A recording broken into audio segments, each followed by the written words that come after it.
आप सबके साथ मैं हूं प्रियंका राय और मैं हूं आपके साथ आयुषी गुप्ता। तो किसानों को सौर पंप संयंत्र वितरण कार्यक्रम और सीधे आपको लाइव तस्वीर दिखाते हैं सीएम भजनलाल शर्मा क्या कुछ कह रहे हैं। आज इस पीसी के माध्यम से इतने किसान जुड़े हुए हैं।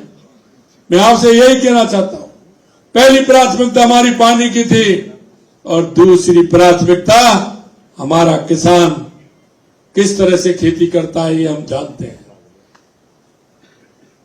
क्योंकि यहां जो आए हुए अधिकतर वो किसान के बेटे हैं। हम किसान की पीड़ा को समझते हैं। किसान उस अंधेरी रात में जब बिजली आती है तो कैसे काम करता है। इन्होंने काम करना चाहिए था। कांग्रेस की सरकार जब 2008 से 13 में रही, हमारी सरकार आई, इन्होंने बिजली के क्षेत्र में 65,000 करोड़ रुपए के घाटा दिया था हमें, 65,000 करोड़ रुपए का। 2014 में जैसे ही हमारी केंद्र में सरकार आई, 62,000 करोड़ रुपए कुसुम योजना के नाम से उस कर्ज को चुकाने का काम हमारी केंद्र की सरकार ने किया था। लेकिन जैसे ही सरकार बदली 2018 के अंदर, आज जब हमने कार्य ग्रहण किया था तो इनको देखिए, पहले 62,000 करोड़ का घाटा था और अब की बात 1.5 गुना होकर के 90,000 करोड़ का घाटा इस सरकार ने हमको दे करके गई है। उन्होंने 90,000 करोड़ रुपए का घाटा दिया है। यही नहीं मित्रों, 300 करोड़ रुपए का घाटा तो ऐसा है कि जो सिर्फ समय पर लोन लेकर के किस्त नहीं भरी गई थी। अरे जब लोन लेना ही था, हमें पता है हम लोन लेकर के कर्ज चुकाना चाहते हैं तो उस लोन को पहले भी ले सकते थे, लेकिन 300 करोड़ रुपए का राजस्थान सरकार को लोन समय पर नहीं चुकाने का घाटा इस सरकार दे करके गई है। ये इनकी संवेदना बता रहा हूं मैं आपको कि राजस्थान के प्रति कैसी तरह की इनकी संवेदना है। अरे हम जब बैंक में किसी पैसा लेने जाते हैं, साहूकार पर पैसा लेना चाहते हैं, उसका जो करार होता है कि उस पर अगर वो नहीं दिया, पैसा नहीं पहुंचाया तो वो हमारे पैसे की ब्याज भी बढ़ाएगा, हमको ज्यादा पैसा लेगा। तो हमको चिंता नहीं रहती है कि हमें वो पैसा चुकाना। राज्य सरकार की चिंता नहीं है। मुखिया बन रहे हो, चिंता नहीं है। 300 करोड़ तो राजस्थान की जनता का खून पसीने का टैक्स का पैसा था जो इन्होंने उसमें देने का काम किया। मित्रों, हम आपको विश्वास दिलाते हैं, राजस्थान के अंदर 1,60,000 करोड़ रुपए का एमओ हमने अभी 4 दिन पहले किया है। हम आपको विश्वास दिलाना चाहते हैं, आने वाले 3-3.5 साल के अंदर हम राजस्थान को बिजली में, ऊर्जा में सरप्लस करेंगे। राजस्थान खरीदने वाला प्रदेश नहीं होगा, राजस्थान ऊर्जा देने वाला प्रदेश होगा। यह हम आपको विश्वास दिलाते हैं। 3.5 साल बाद, 3 साल बाद जब हमारा ये पूरा सिस्टम बन जाएगा, हमारा चालू हो जाएगा, हमारी योजना पूरी बन जाएगी, हम किसान को कहेंगे कि जिस तरह से कर्मचारी अधिकारी ड्यूटी पर जाते हैं, 10 से 5 जाते हैं, हम आपको पूरी बिजली पूरे समय से देंगे। किसान हमारा समय से जाएगा, काम करके आएगा, शाम को अपने परिवार के साथ टीवी देखेगा, अपने काम करेगा, खाना खाएगा। यह व्यवस्था हम यहां करना चाहते हैं। मित्रों, मैं आपसे कहना चाहता हूं, यह कुसुम योजना बहुत ही अच्छी योजना बनाई। इसके माध्यम से केंद्र की सरकार और राज्य की सरकार ने आपको सब्सिडी दी है। मैं आपसे यही आग्रह करना चाहता हूं मित्रों, हम आपसे जो वायदा कर रहे हैं आप लिख लेना। हम किसी भी वायदे से पीछा नहीं हटेंगे। आज भी मैं कह रहा हूं उसे लिख लेना और फिर मेरे से कहना कि साहब ये मुख्यमंत्री जी आपने वायदा किया था। हमने वायदा किया था आपसे कि किसानों की सम्मान निधि बढ़ाएंगे। हमने पहले ही कैबिनेट में पहले चरण की आपको केंद्र सरकार से यशस्वी प्रधानमंत्री नरेंद्र मोदी जी 6,000 रुपए सम्मान निधि देते थे। हमने कहा था कि हम सम्मान निधि बढ़ाने का काम करेंगे। पहली किस्त 2,000 की हमने बढ़ा दी है, तुरंत आपके खाते में पहुंचने वाली। यही नहीं मित्र, मैं आपसे इसलिए कहना चाहता हूं, आपसे जो वादा किए हम उसको पूरा कर रहे हैं। हमने कहा था आपसे कि किसानों की एमएसपी, गेहूं की एमएसपी हम बढ़ाएंगे। 2275 रुपए थे, 125 बढ़ा के पहले चरण में हमने 2400 रुपए किसान की एमएसपी की है।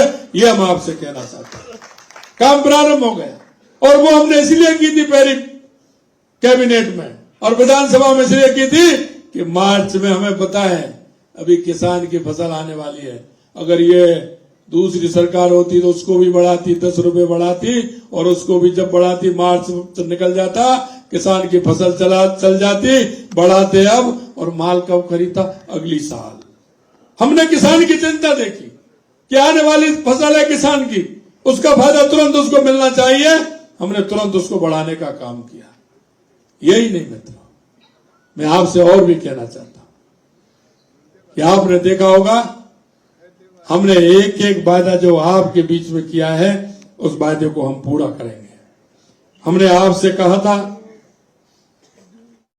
तो हम किसान के बेटे हैं, किसान का दर्द समझते हैं। तमाम बड़ी बातें सीएम भजनलाल शर्मा ने कही है। चलिए रुक करते हैं एक और बड़ी खबर की ओर। जयपुर से बड़ी जानकारी आपको दे दे, कांग्रेस स्क्रीनिंग कमेटी की बैठक। आपको बता दें कि स्क्रीनिंग कमेटी की चेयरपर्सन रजनी पाटिल पीसीसी मुख्यालय पहुंची हैं। तो बैठक की शुरुआत होगी कुछ ही समय में। प्रगट सिंह और कृष्णा अल्लावरू भी पीसीसी मुख्यालय पहुंच चुके हैं। कांग्रेस नेताओं से स्क्रीनिंग कमेटी की मुलाकात जारी है। पूर्व मंत्री हेमाराम चौधरी, पाली विधायक भीम राज भाटी भी मुलाकात के लिए पहुंचे हैं।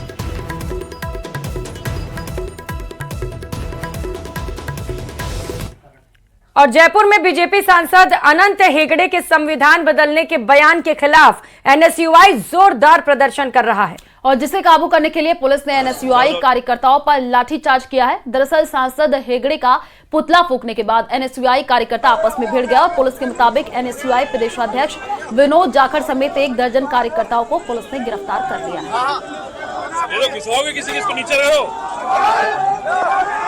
एनएसयूआई के कार्यकर्ता थे, यहाँ पे एकत्रित हुए थे शहीद स्मारक पे, और इन लोगों ने कुछ पुतला दहन किया था।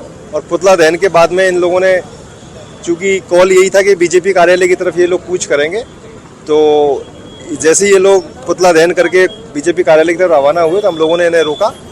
और रोकने के दौरान ये लोग धक्का मुक्की करने लग गए, यानी कि जबरदस्ती से जाने की इन्होंने कोशिश किया और हम लोगों ने इनको रोक दिया। और रोक करके हमने जो इनके 8-10 कार्यकर्ता थे उनको बस में बैठा करके 129 की कार्रवाई करके और विद्याधर नगर स्टेडियम पे इनको छोड़वाने के लिए भेज दिया।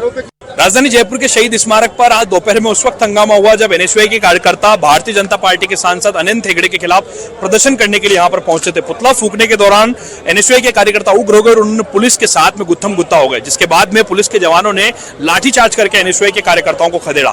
एनएसयूआई के कार्यकर्ताओं का कहना है कि अनंत हेगड़े के द्वारा संविधान को लेकर के बयान दिया गया है कि 400 सीटें से ज्यादा सीटें आने पर भारतीय जनता पार्टी केंद्र में संविधान में संशोधन करेगी। इस बात का विरोध जताते हुए एनएसयूआई के प्रदेश अध्यक्ष विनोद जाखड़ अपने कार्यकर्ताओं के साथ पुलिस कमिश्नरेट से बीजेपी मुख्यालय के घेराव के लिए प्रदर्शन करने के लिए जा रहे थे, लेकिन उसके बीच में ही पुलिस ने रोक लिया और ज्ञापन देने के दौरान गुत्थम गुत्था हुए कार्यकर्ताओं से पुलिस की जमकर गुत्थम गुत्था हुई और पुलिस ने लाठीचार्ज करके तमाम एनएसयूआई के कार्यकर्ताओं को यहां से खदेड़ दिया। Lovely Wadhwa, news 18 Jaipur. और जयपुर से मिल रही बड़ी खबर का रुख करेंगे। सफाई कर्मी भर्ती मामले से जुड़ी ये बड़ी खबर आपको बताते चले। सफाई कर्मचारियों की भर्ती के मामले में हड़ताल की जा रही है। तो घरों का कचरा फिर से सड़कों पर डाला जा रहा है। प्रदेश में करीब 30,000 से अधिक कर्मचारी हड़ताल पर हैं। संयुक्त वाल्मीकि एवं सफाई श्रमिक संघ जो है वो हड़ताल पर है। आपको बता दें कि भर्ती में मास्टर रोल जो है वो लागू करने की मांग की जा रही है। नगर निगम ग्रेटर में सफाई कर्मचारियों की आम सभा और सभा में कर्मचारियों ने आंदोलन को तेज करने की रणनीति भी तैयार की है। तो कचरा नहीं उठने से शहर वासी काफी परेशान है। गंदगी का अंबार लगा हुआ है।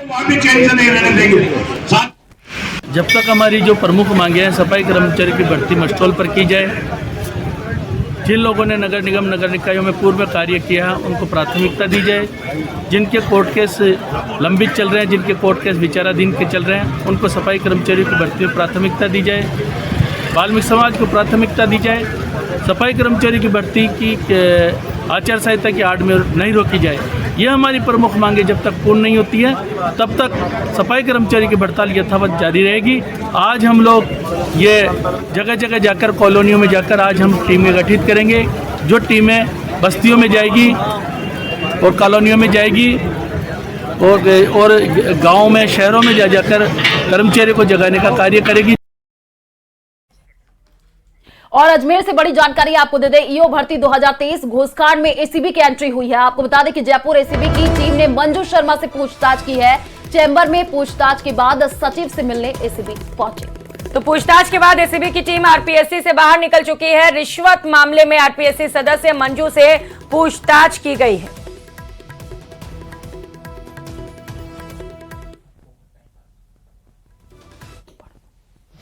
हमारे यहाँ पे 191/23 जो है विकास कुमार परिवादी है, उससे ईओ भर्ती के नाम पे जो गोपाल केसावत और उसके साथ के जो है उन्होंने डिमांड की थी, उसके आधार पर ये प्रकरण दर्ज हुआ था, जिसके अंदर आगे का अनुसंधान हम करने के लिए यहाँ आए थे, जिसमें कल सदस्य संगीता मैम से और आज मंजू शर्मा सदस्य लोक सेवा आयोग से अनुसंधान किया गया। और आय से अधिक संपत्ति मामले में दौसा और जोधपुर समेत एसीबी की टीम कई जिलों में पहुंची और वहां पर छापेमार की कार्रवाई को अंजाम दिया जा रहा है। जोधपुर में जहां आबकारी अधिकारी के घर पर छापेमारी हो रही है, वहीं दौसा में एक डॉक्टर और जोधपुर में डॉक्टर दिनेश मीणा के घर एसीबी सर्च ऑपरेशन चला रही है। इसी पर देखिए खास रिपोर्ट।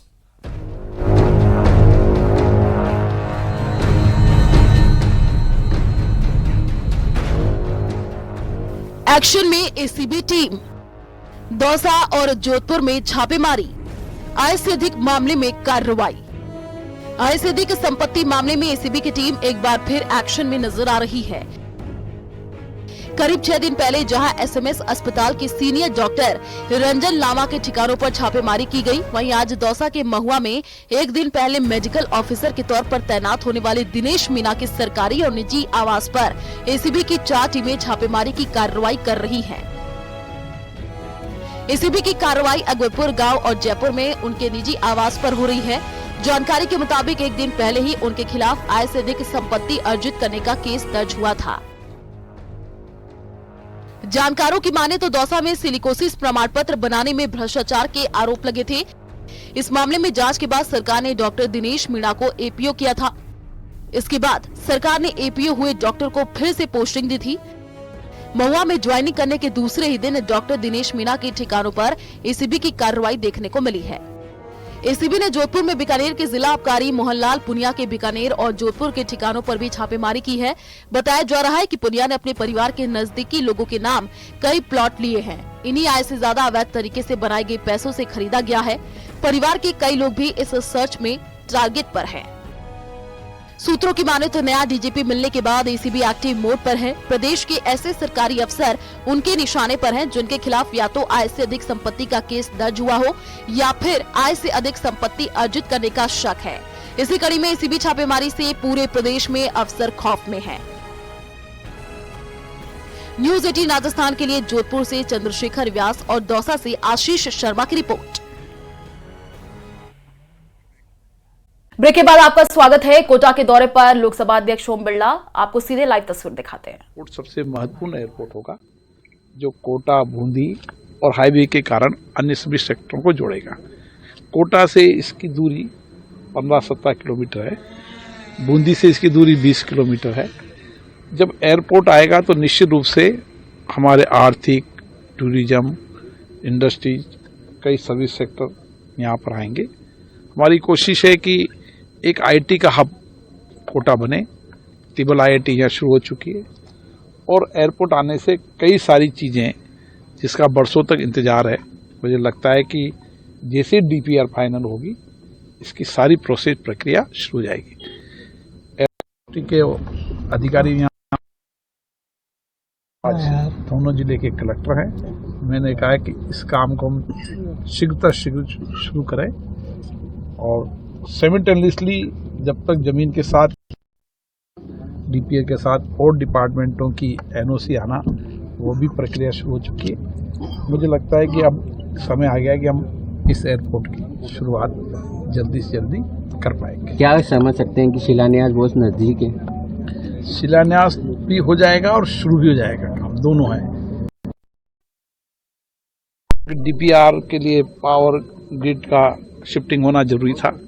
पावर शिफ्टिंग का आज एमयू हो गया, ये बड़ा काम था क्योंकि ये एक बड़ा स्ट्रगल था यहाँ पर, और मुझे लगता है कि 1.5 साल के अंदर ये साइमल्टेनियसली पावर ग्रिड भी उड़ जाएगी, साथ साथ साइमल्टेनियसली डीपीआर भी बन जाएगी और काम भी साथ के साथ शुरू हो जाए। हमने डीपीआर का बनाने का काम जमीन एयरपोर्ट अथॉरिटी के शिफ्ट होने के पहले से ही शुरू करा दी थी, क्योंकि हमें पता था एयरपोर्ट अथॉरिटी की जमीन खाते में आएगी, उसके बाद डीपीआर बनाएगी तो 2 महीने और डिले होंगे। इसलिए मैंने कहा कि डीपीआर बनाना शुरू कर दो। ये भी देश में पहली बार हुआ हो कि बिना एयरपोर्ट अथॉरिटी की जमीन के शिफ्ट हुए डीपीआर बनने का काम शुरू हो चुका है, और एयरपोर्ट अथॉरिटी आपको बताएंगे। और नागरिकता संशोधन कानून यानी कि सीएए पर सियासी तकरार लगातार बढ़ती चली जा रही है। दिल्ली से बंगाल तक और उत्तर पूर्व तक इसे लेकर के राजनीति अब गर्म होती जा रही है। विपक्ष के उठाए सवाल पर बीजेपी ने पलटवार किया है। बीजेपी नेता ने कहा कि सीएए को लेकर के झूठ और भ्रम फैलाया जा रहा है, तो बीजेपी ने इसे विपक्ष का प्रोपेगेंडा भी बताया है। बीजेपी नेता रविशंकर प्रसाद ने कहा कि सीएए नागरिकता देने का कानून है, इससे किसी की नागरिकता नहीं जाएगी। जबकि इससे पहले दिल्ली के मुख्यमंत्री केजरीवाल ने सिटीजनशिप अमेंडमेंट एक्ट पर सवाल खड़े कर बीजेपी पर निशाना साधा था। उन्होंने कहा था कि सीएए से भारत में लोगों के रोजगार पर दबाव बढ़ेगा, और उन्होंने ये भी कहा कि ये बीजेपी सीएए के जरिए सिर्फ अपने वोट बैंक को बढ़ाने में जुटी है। सुनिए क्या कुछ कहा।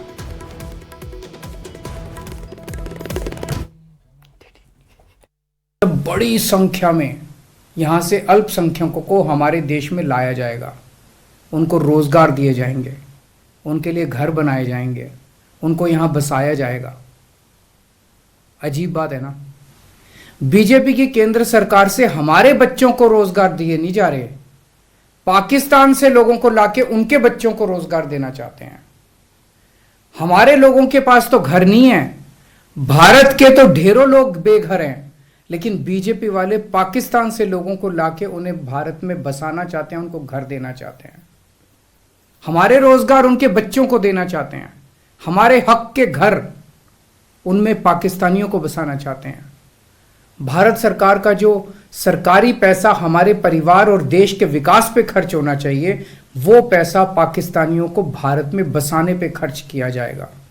भारत तो एक प्रकार से इस तरह से प्रताड़ित लोगों के लिए अवसर देता है ना, और यही रह रहे हैं ना वो बड़ी संख्या में, तो क्या उनको कानूनी माध्यम से नागरिकता का संरक्षण देना भारत का नैतिक, संवैधानिक और सांस्कृतिक अधिकार है या नहीं? न किसी की नौकरी ली जाएगी, न किसी की नागरिकता ली जाएगी। ये बात हम बहुत स्पष्ट रूप से कहना चाहते हैं। और चलिए फिलहाल इस बुलेटिन में इतना ही। बाकी खबरों के लिए आप देखते रहिए न्यूज़ 18 राजस्थान। नमस्कार।